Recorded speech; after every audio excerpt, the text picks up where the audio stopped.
If you get just 1% better every day, you will be 37 times better after a year. Yes, that's the real power of atomic habits. In this video, we'll learn how small habits can completely change the track of our lives, whether it's health, studies, money, or personal growth. By the end of this video, you'll have complete clarity on how small habits are actually the key to big success. James Clear says that the secret to success lies in systems, not goals. Goals decide where you want to go. Systems decide how you'll get there.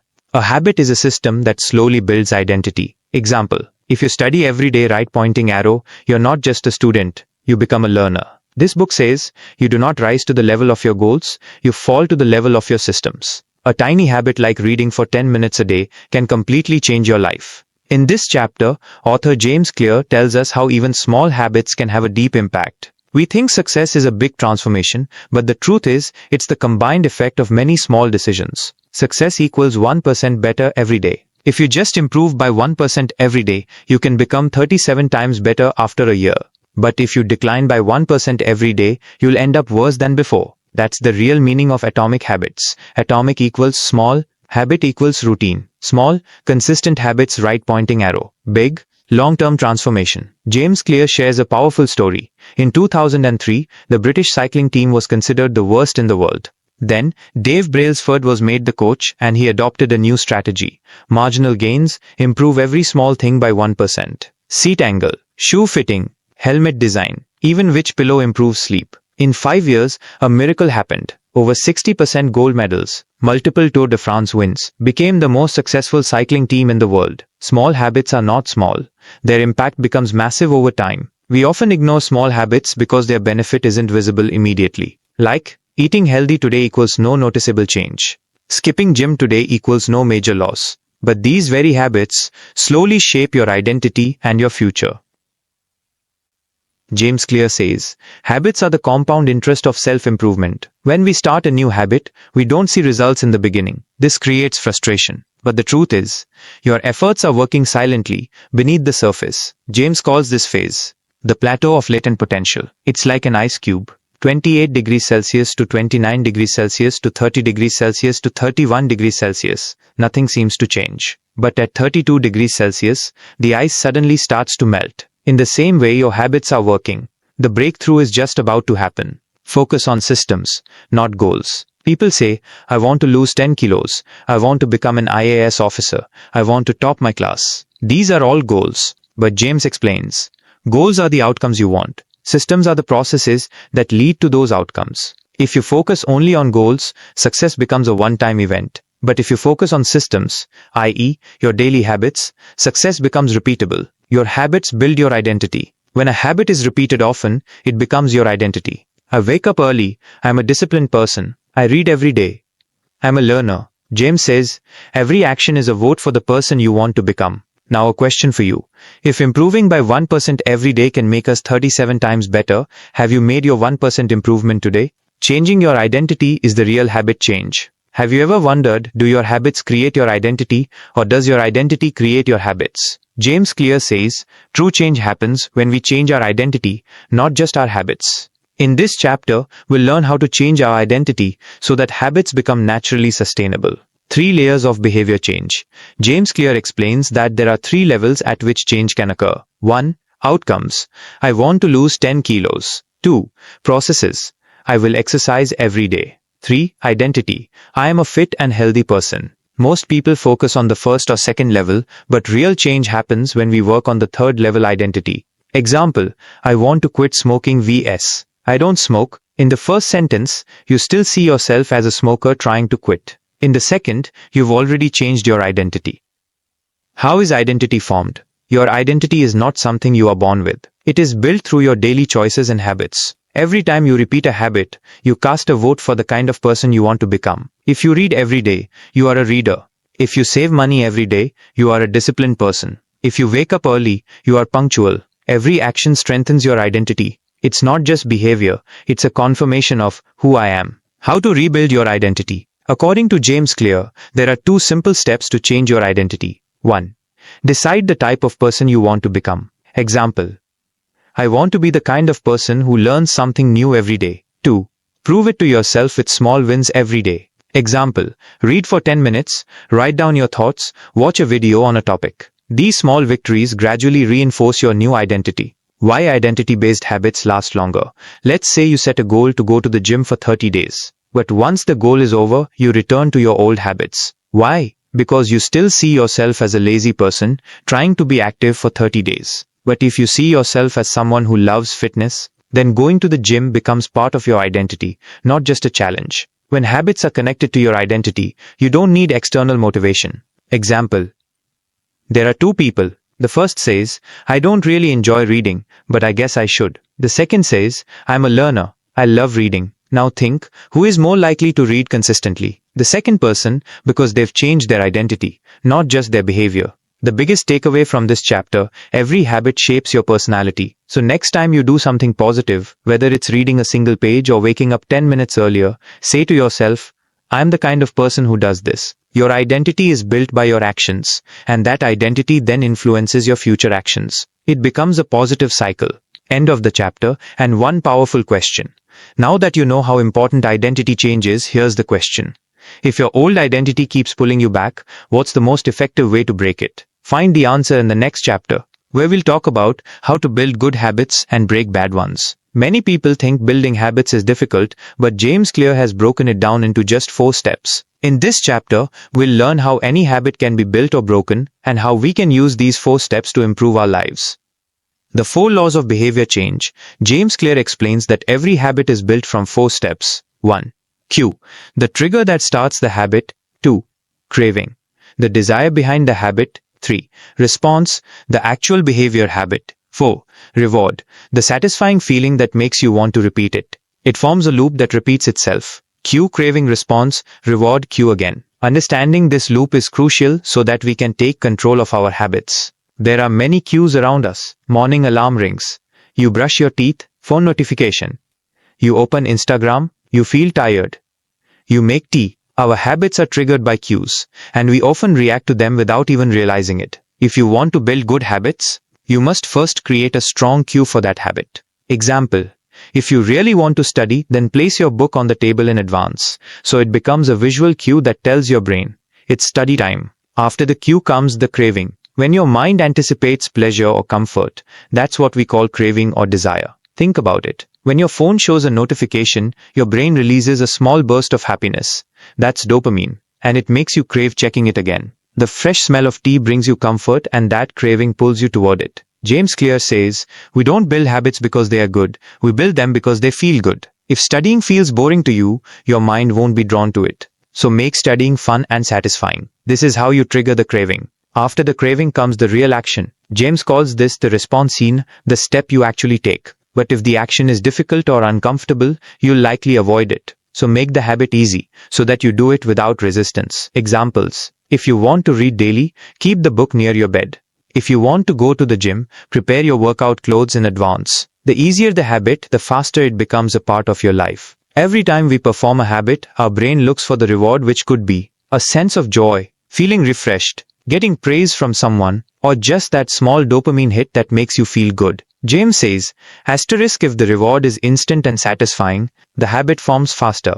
Asterisk, asterisk. So make your reward visible, like ticking in a habit tracker, or giving yourself a 5-minute break after studying. The full habit loop at a glance. Cue, the trigger that starts the habit. Craving, the desire to perform the habit. Response, the actual behavior, habit. Reward, the satisfying feeling that makes you want to repeat it. How to break bad habits. To break a bad habit, you need to reverse all 4 steps. Step, how to stop it. Cue, hide or reduce the trigger. Craving, make the habit less appealing. Response, make the action difficult or inconvenient. Reward, make the reward disappointing or less enjoyable. Example, if you're addicted to using your phone too much, then turn off notifications, remove the cue. Set a screen time limit, make the response difficult. Now you've learned that any habit can be built or broken in just 4 simple steps. So the question is, if habits are made of these 4 elements, can we use the same to eliminate our worst habit forever? You'll get the answer in the next chapter, where we'll learn how environment changes our behavior. How does your environment shape your habits? Have you ever noticed how your surroundings deeply influence your habits? The things you see, hear, and feel, they guide your decisions. We think we make decisions consciously, but the truth is, we mostly react to cues around us. Example, if there are sweets on your table, you'll eat them. If the TV remote is right in front of you, you'll turn the TV on. It's not your intention, it's your environment that shapes your decisions. James Clear says, environment is the invisible hand that shapes human behavior, meaning the environment is a silent force that builds or breaks your behavior. Shape your environment to support your habits. If you want to build a new habit, prepare your environment to support that habit. Examples, want to study? Keep the book near your pillow. Want to drink more water? Place water bottles in every room. Want to eat healthy? Keep fruits and veggies visible. Hide the junk food. The things you see every day decide the habits you form. One place equals one habit. James Clear says, assign one space for one habit. That means create a dedicated space for each activity. Examples, a desk for studying, a corner for exercise, a quiet spot for meditation. If you eat, watch TV, and study all in the same bed, your brain gets confused. So assign a clear purpose to every space so your brain receives a clear cues. Environment motivation. We think motivation helps us change habits, but James Clear says, motivation rarely wins. Environment almost always does. Example, if social media apps are front and center on your phone, you'll open them repeatedly, even if you don't want to. Do the opposite, remove distractions, and bring useful things to the front. Motivation can fade, but the right environment will silently push you to do the right thing.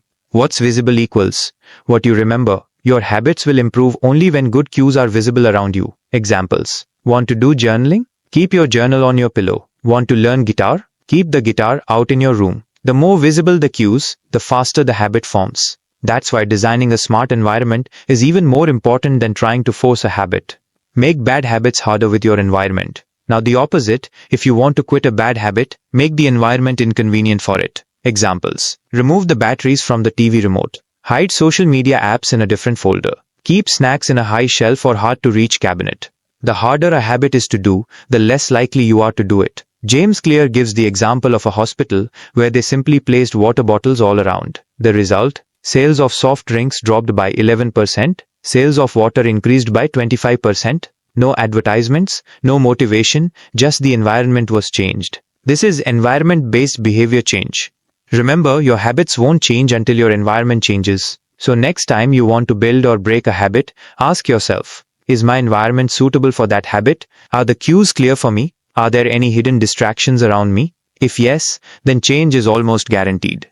A thought-provoking question. Now you've learned that your environment is the real root of your habits. So the question is, if your worst habit is linked to an environment that you cannot change, what will you do? You'll get the answer in the next chapter, where we learn how to make habits attractive. How to make habits attractive. Have you ever felt that good habits are important, but you still don't feel like doing them? You need to study, but you're not in the mood. You want to go to the gym, but you feel lazy. This happens because our habits don't seem attractive to the brain. James Clear says, if you can make a habit enjoyable, you'll start doing it without resistance.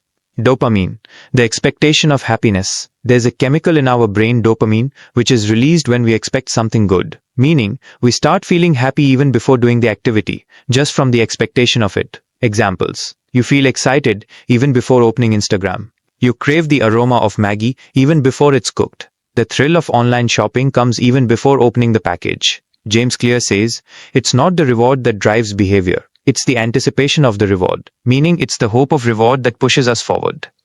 3 simple ways to make habits attractive. 1. Temptation bundling. It means link something you want to do with something you need to do. Examples, listening to your favorite song softly while studying, listening to a podcast while working out at the gym, playing fun audio while cleaning. This way, your brain links pleasure with responsibility. 2.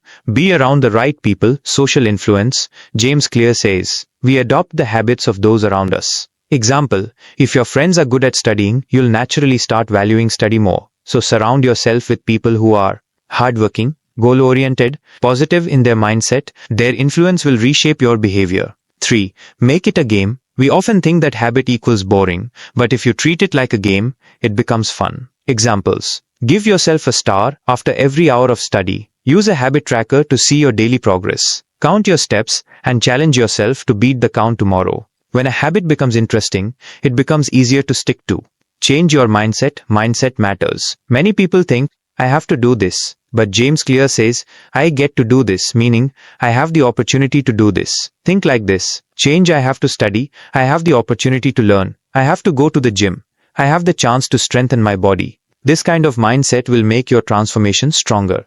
Key takeaways. Good habits stick when they feel attractive to you. Make the habit fun and exciting so your brain craves it. Environment, mindset, and companions. These three are the pillars of habit formation. If you want to practice good habits every day without procrastinating, then turn them into a reward for your brain. What to do next? Now the question arises, you've learned the theory, but how do you apply it to your life? Here are some simple and effective tips. 1.